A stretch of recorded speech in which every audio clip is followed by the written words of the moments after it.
예수님께서 태어나신 곳이 어디입니까? 베들레헴. 이 베들레헴의 뜻이 뭐냐면 떡집이라는 뜻이에요. 떡집. 이 이스라엘 땅에서 베들레헴이 결코 큰 그런 도시는, 큰 마을은 아닙니다. 작은 마을이에요. 그런데 그곳은 야곱이 그의 아내 라헬을 장사 지냈던 곳이고, 또 룻이 보아스와 결혼해서 살았던 곳이기도 합니다.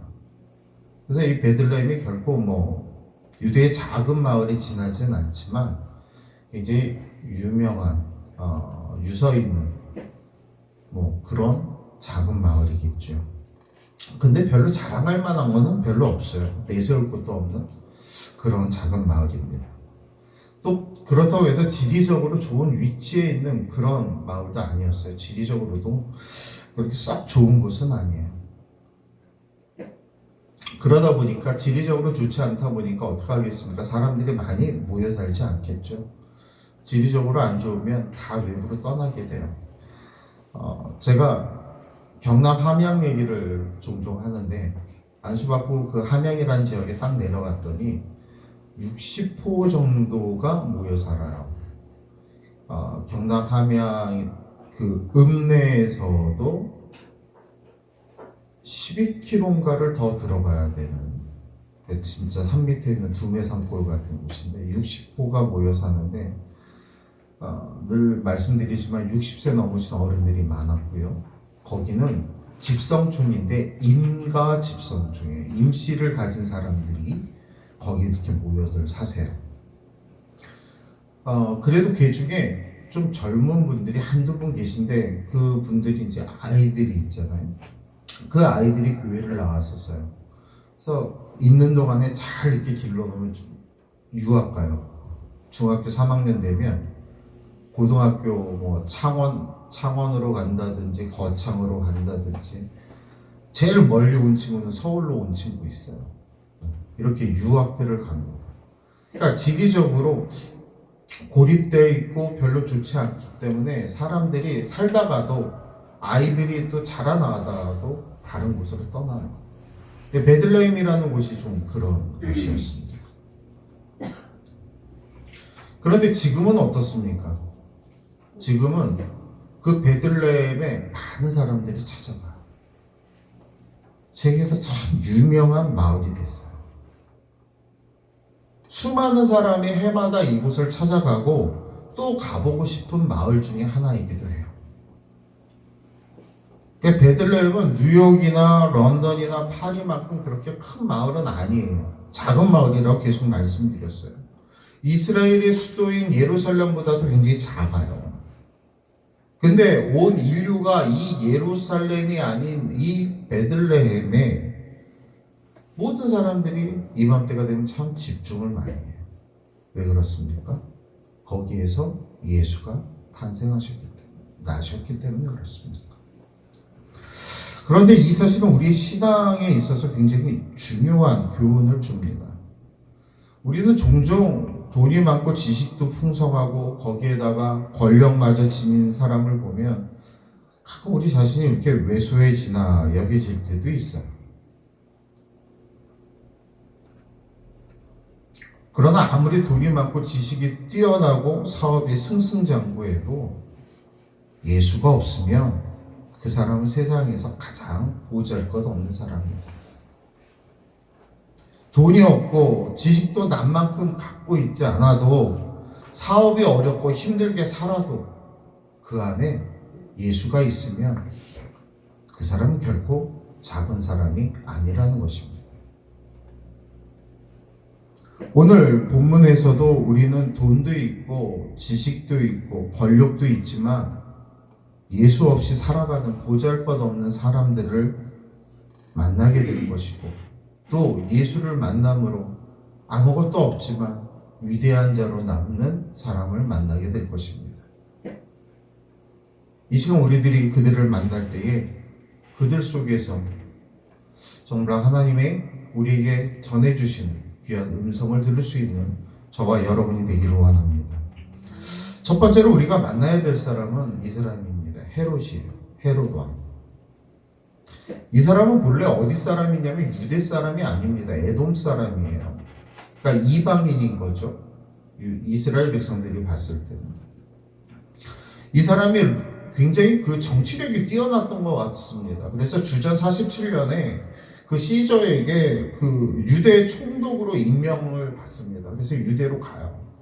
총독으로 있다가 7년 후인 주전 40년에 그가 그 유대 지역의 분봉 왕으로 이렇게 세움을 받습니다. 유대 사람이 아님에도 불구하고 거기에 분봉 왕으로 세움을 받을 수 있었던 건 엄청난 정치력을 가지고 있었다라는 거예요. 그러니까 좀 이해가 안 가시면 쉽게 이렇게 얘기할까요? 전라도 사람이 이게 지역 이런 말하면 안 되는데 전라도 사람이 경상도 가서 국회의원 하는 거예요. 경상도 사람이 전라도 와서 국회의원 하는 거예요. 이게 쉽지 않은 일이잖아요, 실은. 우리나라 정치 구조상. 그러니까 이 에돔 사람, 이방 사람이 와서 분봉왕의 위치에 놓인다는 것이 굉장한 정치력과 굉장한 그러한 정치력과 어떠한 힘이 있지 않고는 그렇게 할 수가 없는 거예요. 그러다 보니까 이 사람이 유대인들을 굉장히 억압하고 압박합니다. 굉장히 악랄하게 했어요. 철권 통치를 하는데 이 사람이 얼마나 철권 통치를 했는지 이 이스라엘 백성들이 정말로 살아가는데 너무 힘이 들었던 그런 시대입니다. 정말 살아가기 힘든 시대. 어느 역사가는 훗날 이런 기록을 남겨요.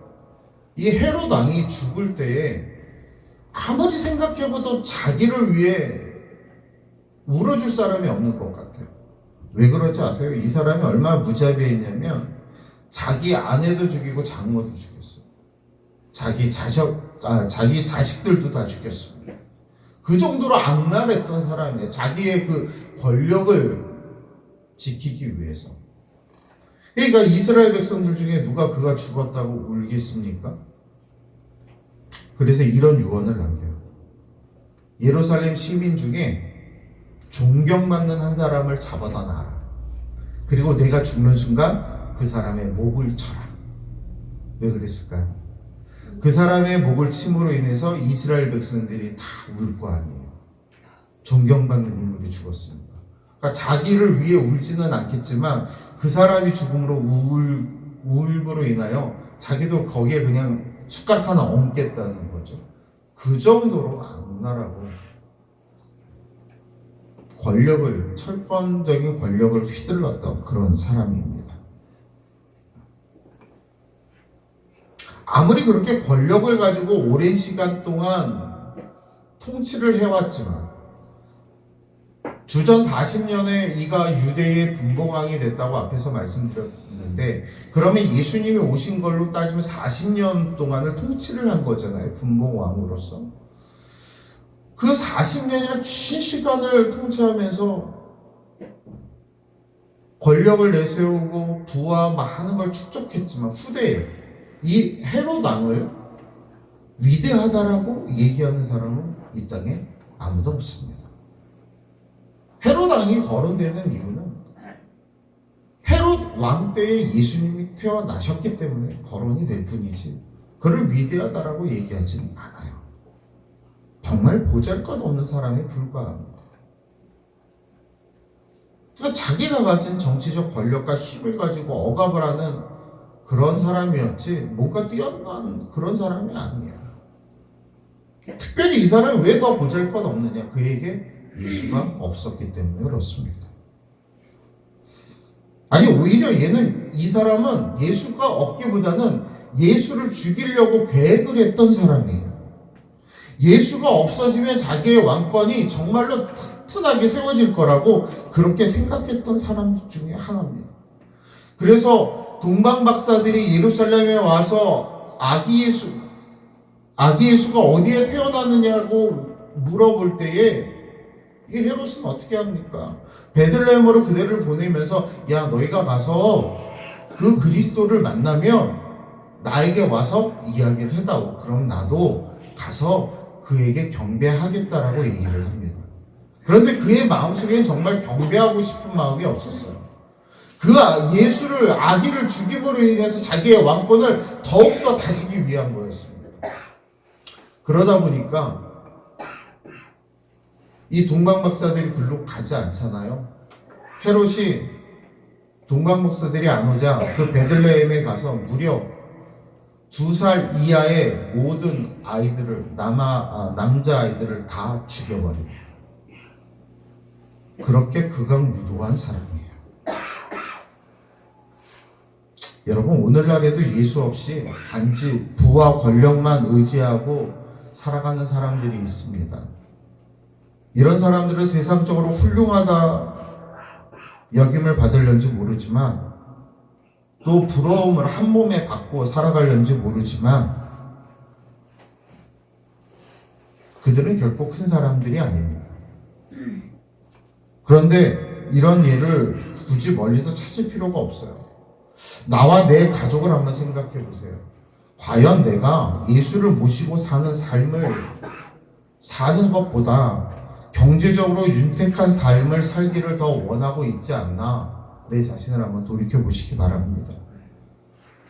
내 경제적인 삶을 위해서 예수는 잠시 뒤로 하더라도 내 가정의 경제적인 것이 우선순위라고 생각하기 때문에 우리는 예수를 자꾸만 멀리 하려고 하는 그런 못된 습성들이 우리들의 삶 속에 나타납니다. 여러분, 물질이 참 필요합니다. 이 땅을 살아갈 때. 명예도 필요하고요. 어느 정도의 위치나 이러한 것들이 필요하기도 합니다. 그러나 그 모든 것들이 예수를 대신하여 있을 수는 없다라는 것입니다. 그래서 많은 사람들이 이 현대를 살아가는 그리스도인들을 굉장히 비난하잖아요. 자기들만 알고 자기들만 독식하고 그런 이야기들을 많이 합니다. 이게 참 오래된 이야기인데 이런 것도 있어요. 재밌는 글이 있는데 이게 뭐냐면 라면신경이라는 거예요. 라면신경. 여러분 아세요? 라면신경. 제가 한번 라면신경을 읽어드릴게요. 구수하사 배고픈 자를 배부르게 하는 라면이시여, 라면님을 내가 믿사오며 그의 자매품 신라면을 믿사오니 이는 공장에서 생산되어 상인들의 손에 거쳐 식순이의 손에 들어가 고난을 당하사 끓는 물에 죽으시고 끓은 지 3분 만에 상에 오르사 유능하신 젓가락 우편에 계시다가 저리로서 배고픈 자를 배부르게 하시니라. 라면이 입속에 들어가는 것과 입속에서 소화되는 것과 항문을 통해서 거름되는 것을 영원히 믿사옵나이다. 라면. 좀 재미있는 글이긴 한데 이 글이 이 시대를 살아가는 어떤 물질 만능주의, 물질을 숭배하는 그 삶의 모습을 수용하고 있는 글입니다. 이게 굉장히 좀 오래된 글이에요. 여러분, 우리는 어떻습니까? 우리는 정말로 예수를 믿는 것이, 예수를 내 품에 품고 내 마음에 간직하고 예수를 통하여 저 천국을 바라다 보는 그 삶을 요구하는 건지, 아니면 예수를 믿는 것으로 세상 속에서 무엇인가 얻으려고 하는 그 마음이 더 큰 것인지 우리 자신들을 돌이켜봐야 할 것입니다. 사랑하는 성도 여러분, 아무리 경제적으로 윤택하게 살아도요, 권력을 소유해도요, 예수가 없으면 아무런 의미가 없습니다. 헤롯은 그 당시에 부와 권력을 모두 다 지니고 있었지만 안타깝게도 그에게 예수가 없었습니다. 그래서 후대에도 헤롯을 큰 사람으로 존경하는 인물로 이야기하지 않는 것입니다. 우리가 만나볼 두 번째 사람은 제사장들과 서기관들입니다. 이들은 종교적으로 보면 별로 흠없는 사람들이에요. 하나님에 대한 지식도 많고 백성들에게 존경을 받는 사람들이기도 합니다. 특히 예수가 태어날지도 잘 알고 있었던 사람이에요. 오늘 본문 5절과 6절에 보면 이르되 유대 베들레헴이오니 이는 선지자로 이렇게 기록된 바, 또 유대 땅 베들레헴아, 이렇게 시작이 되어집니다. 이 6절은 미가서 5장 2절에 있는 말씀을 인용해서 이 베들레헴이라는 것을 이야기하고 있어요. 그러니까 이 대제사장이라는 사람은 그리스도가 태어나면 어디에서 태어나느냐? 저 베들레헴에서 태어날 것이라는 걸 이미 알고 있었어요. 어디를 통해서? 미가 선지자의 미가서 5장 2절을 통해서 알고 있었다라는 사실입니다. 그래서 그거를 설명해 주고 있는 거예요. 근데 여러분, 좀 이상하지 않아요? 알고 있었으면 어떻게 해야 돼요? 이 대제사장도 동방 박사들과 함께 가야 돼요. 베들레헴으로. 예수를, 그리스도가 오셨잖아요. 구원자가 왔잖아요. 메시아가 왔잖아요. 그를 맞이하러 가야 돼요. 근데 그들은 안 갔어요. 설명만 했을 뿐이지.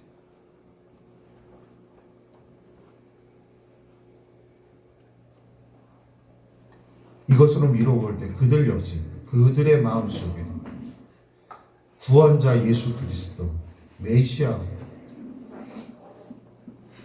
말로만 외치지 진심으로 그들의 영혼 속에 믿고 모시려고 하지 않았다라는 것을 우리가 알 수 있습니다. 여러분, 예수를 아는 것과 우리의 마음속에 예수를 모시는 것은 분명 다릅니다. 오늘날에도 이 땅에 많은 사람들이 예수에 대해서 많이 알아요. 오늘 아침에도 제가 나오려고 준비하면서 TV SBS에서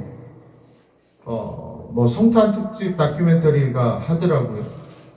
그러니까 성경에 관한 얘기가 이렇게 나왔는데 제가 보면서 코엔 신학교, 골든 코엘 신학교 그 수석 부총장님이 이제 거의 그 진행을 하시는 거 봤던데, 그래도 민영방송에서 어떻게 저런 걸 할까? 그런 생각을 했습니다. 그런데 어찌됐든 그렇게 해서 많은 사람들이 전반적인 지식이라는 건 쌓아져 가요. 예수가 어떻게 됐고, 성경이라는 게 어떻게 이렇게 이루어졌구나라는 지식들은 쌓아져 가요.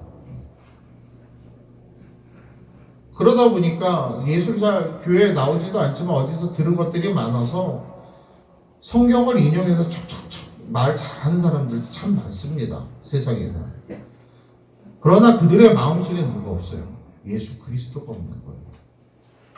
이 대제사장과 다를 바가 뭐가 있냐는 거예요.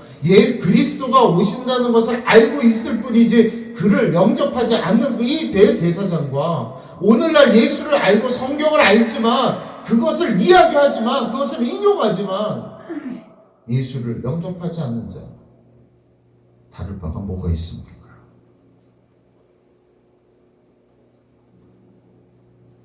부교육자 시절에 많은 집사님들이나 권사님들 이렇게 얘기 들어보면 대형 교회다 보니까 각양각색의 사람들이 이렇게 출석하시잖아요.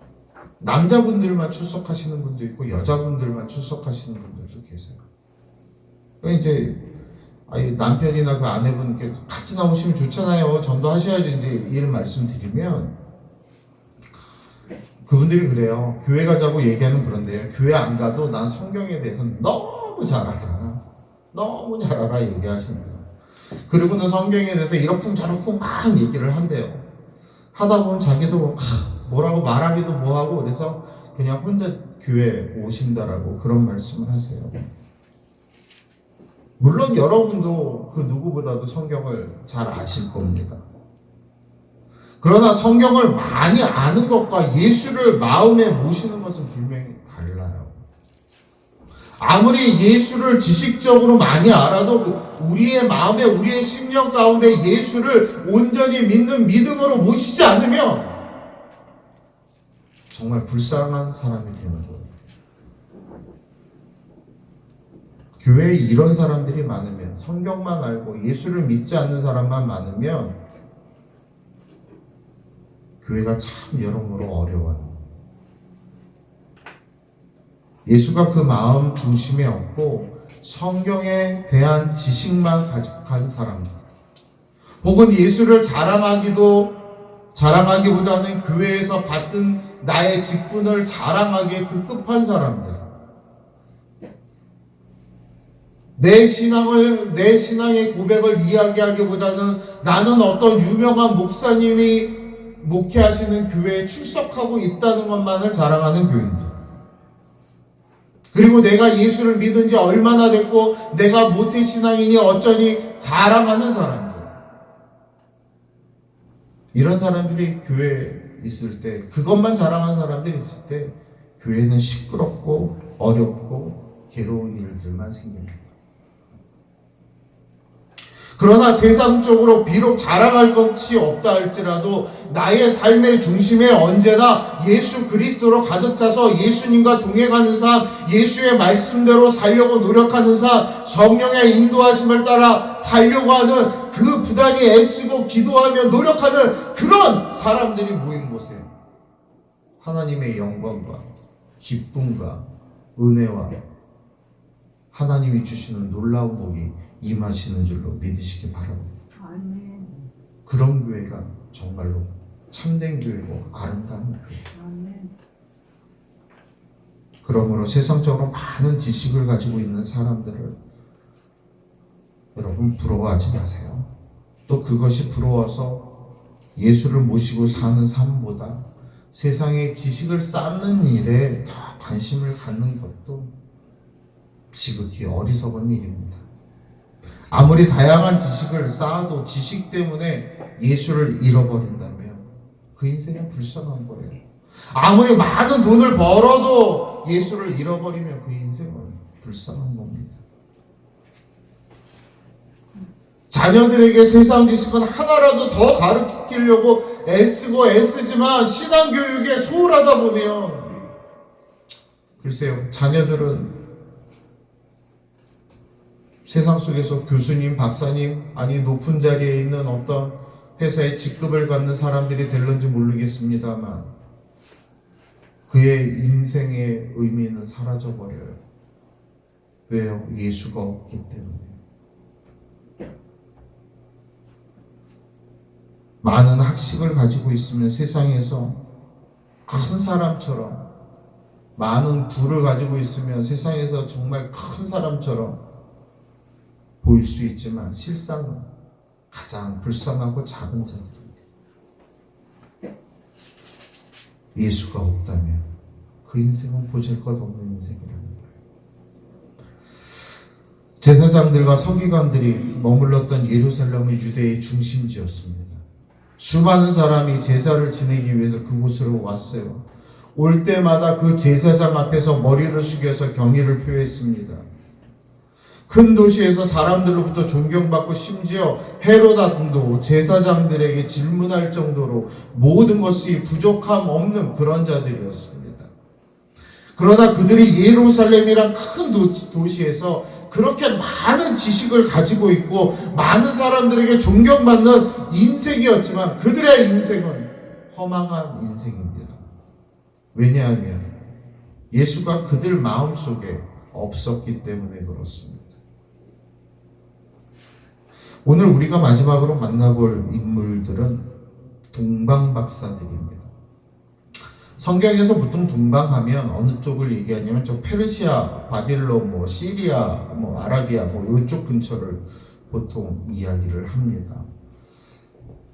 예수님을 찾아온 동방박사가 몇 명일까요?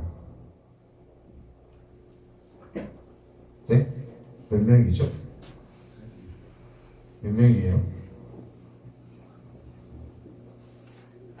지원아, 동방박사가 몇 명이 예수님을 찾아왔을까? 아닌가요? 3명? 더 많이 있어서 물어보시는 거 아닌가요? 실은 성경에서 몇 명인지 안 나왔어요. 누군지 몰라요. 문제가. 네. 성경에서 동방박사 몇 명인지 몰라요. 근데 뒤에 뭐가 나와요? 황금과 유황과 모략이 나오기 때문에 3개의 예물이 있으니까 3명이 왔겠거니라고 이제 추정을 합니다. 근데 성경에서는 동방박사 3명이라고 얘기하지 거론하지 않아요. 동방박사들로 나와요. 몇 명이 왔는지. 또 하나, 우리가 보통 성탄절 이렇게 카드다 보면 동방박사들 나올 때 동방박사가 뭐 타고 오죠? 비행기 타고 오진 않았어요. 뭘 타고 오죠? 낙타.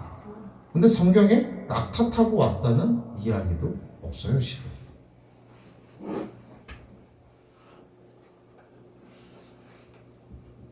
우리가 미루어 짐작한데 낙타가 아닌 나비를 타고 올 수도 있어요. 아니면 도보로 걸어올 수 있어요. 그 당시에 뭐 비행기가 있었겠습니까? 자동차가 있었겠습니까? 그런 거 없잖아요. 그들이 걸어온 그 여정의 길이 너무나도 험난하고 길다라는 거예요. 자료를 찾다 보니까 제가 그 영상을 다운받지를 못했는데 MBC에서 2000년도에 MBC 뉴스에 그게 한번 나왔더라고요. 시리아를 거쳐서 그 동방박사들의 행로를 실질적으로 걸어본 사람들이 있더라고요. 그 길을. 어마어마하게 힘든 그 산을 오르고 내리고. 그래서 12월 25일에 맞춰 그 베들레헴에 들어가는 그 여정을 그린 사람들이 있는데 그게 뉴스에, 우리나라 뉴스에 방영이 됐더라고요. 여하튼 이 사람들은 동방의 박사들, 그 당시에 박사라는 단어는 참 많이 사용했는데 뭐 여러 학자들은 어떤 학자들마다 달라요. 왕이라고, 동방에 있는 작은 나라들의 왕이라고 이야기하는 사람들도 있고요. 점성술, 별을 보고 점치는 사람들이다, 뭐 이런 이야기를 하는 사람들도 있어요. 또 마술사라고 이야기하는 사람들도 있습니다. 그런데 중요한 건 이거예요. 모두가 다 이스라엘 백성이 아니라 이방인이었다는 거예요. 그리고 두 번째는 이들이 예수를 알고 찾아왔다. 그리스도가 올 것을 기다리고 있었다라는 거예요. 그들이 그럼 그걸 어떻게 알았을까요? 이사야서 60장 14절 말씀 한번 찾아볼까요? 구약 성경입니다. 이사야서 60장 14절.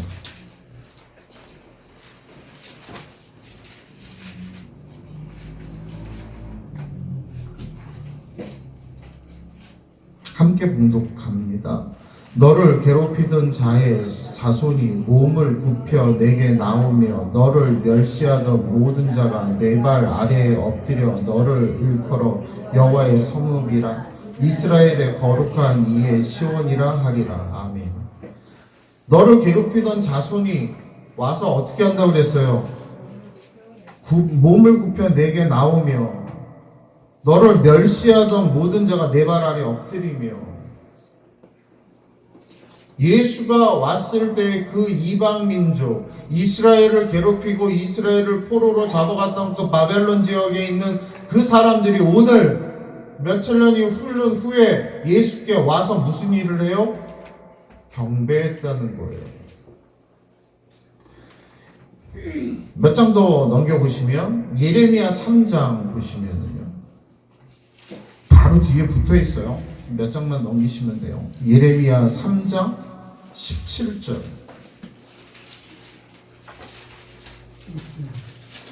예레미야 3장 17절.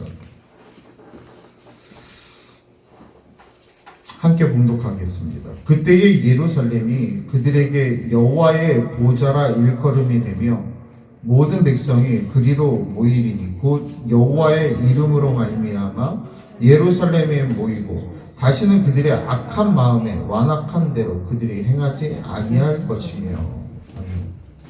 예루살렘이 그들에게 여호와의 보좌라 일컬음이 되면 모든 백성이 그리로 모이리니. 이 동방박사들은 오히려 유대인이 아니었음에도 불구하고 이러한 구약에 나와 있는 예언의 말씀들을 기억하고 그것이 이 땅에 언제 이루어질지를 바라보았다라는 사실입니다. 그랬기 때문에 그들이 그 동방에서 본 그 밝은 별을 그들이 발견할 수 있었던 거예요. 무턱대고 봤던 것이 아니에요. 저 밝은 별이 뭐지? 라고 쫓아갔던 것이 아니에요.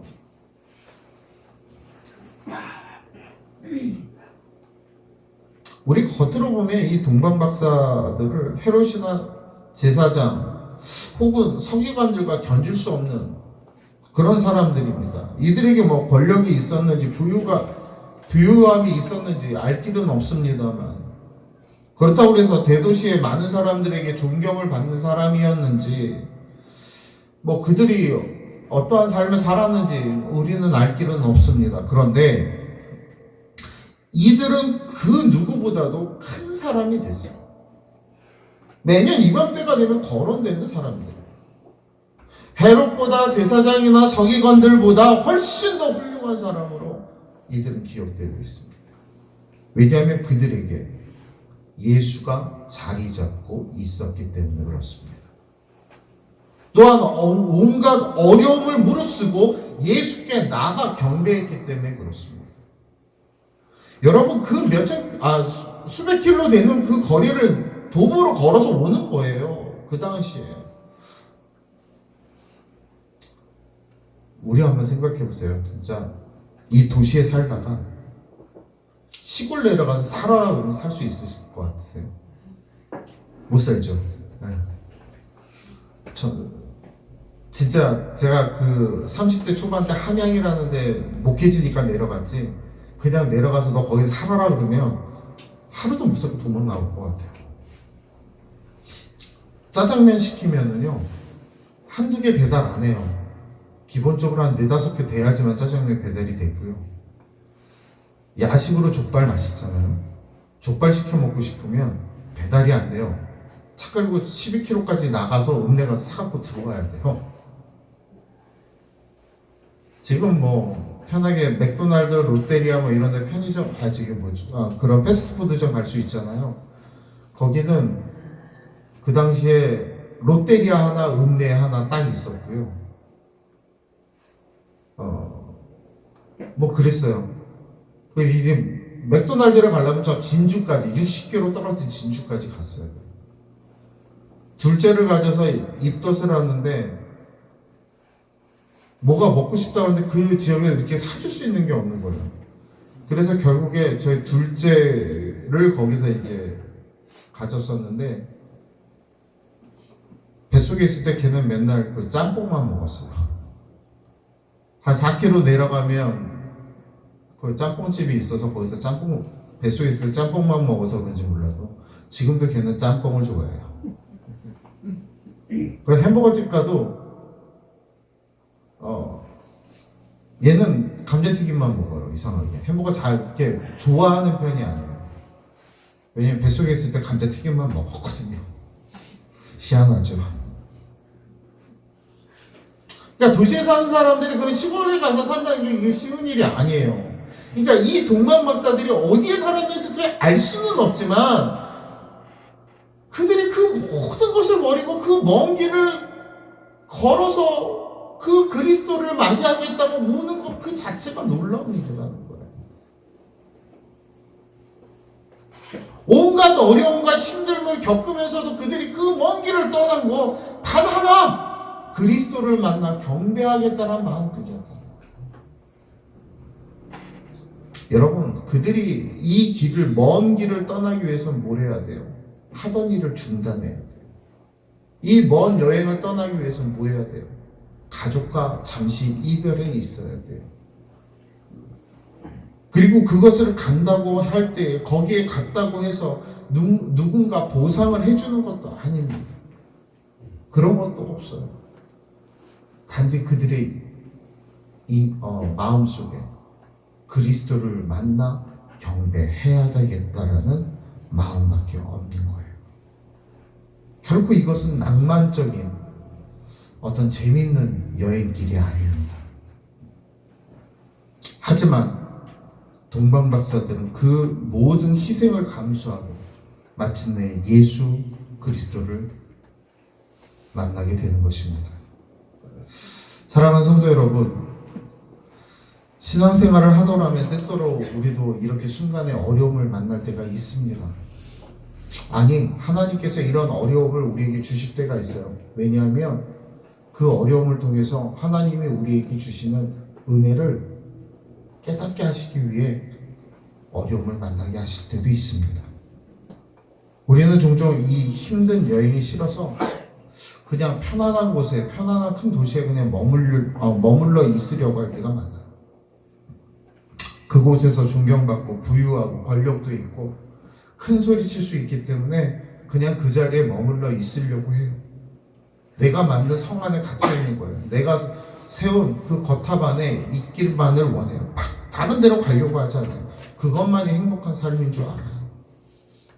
그러나 우리가 추구해야 될 삶은 결코 아닙니다. 우리는 예수를 찾아 나서야 돼요. 그리고 예수를 만나야 합니다. 그리고 예수께 경배하고 예수와 함께 우리의 인생을 살아갈 수 있는 그런 믿음의 사람들이 되시기를 갑자기 소망합니다. 베들레헴은 예루살렘 근교에 있는 작은 마을입니다. 사람들에게 잘 알려지지 않은 그런 곳이에요. 그러나 지금은 가장 유명한 곳이 됐습니다. 그 이유는 단 하나, 예수 그리스도 때문이에요. 그러므로 사랑하는 성도 여러분, 이 세상에서 가장 큰 사람은 예수를 모시고 사는 사람입니다. 지식과 부와 명예와 힘을 소유한 사람이 아니라 내 마음속에 예수를 모시고 사는 사람, 예수께 경배하는 사람이 가장 큰 사람이에요. 동방 박사들은 세상적으로 볼 때에 어떤 사람이었는지 알 수 없어요. 보잘것없는 사람이었을 수도 있어요. 하지만 그들에게 중요한 건 이거예요. 예수를 만난 사람이라는 것, 그리고 예수께 경배한 사람이라는 것.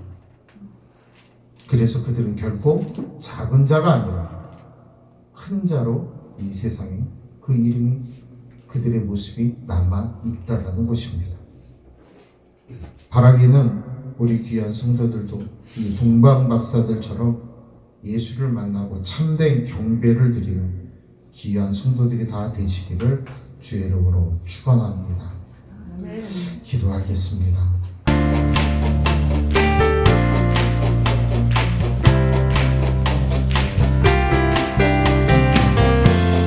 위에 이 땅에 오신 주님, 그 영광 광채가 온 땅에 가득하네. 십자가 지신 놀라운 사랑, 세상을 대신해 주셨네. 모든 이름보다 뛰어난 주님, 그 앞에 경배하리. 영광의 주 이름 영원히 높이리. 영광의 주님만 내 삶의 자유. 영광의 주 이름 영원히 높이리. 영광의 주님만 내 삶의 자유.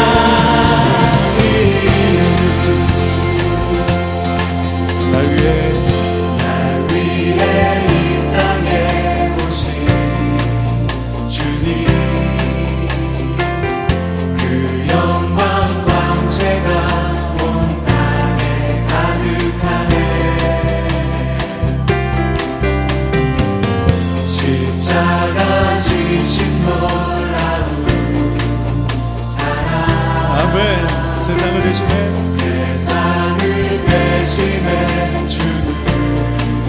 주셨네.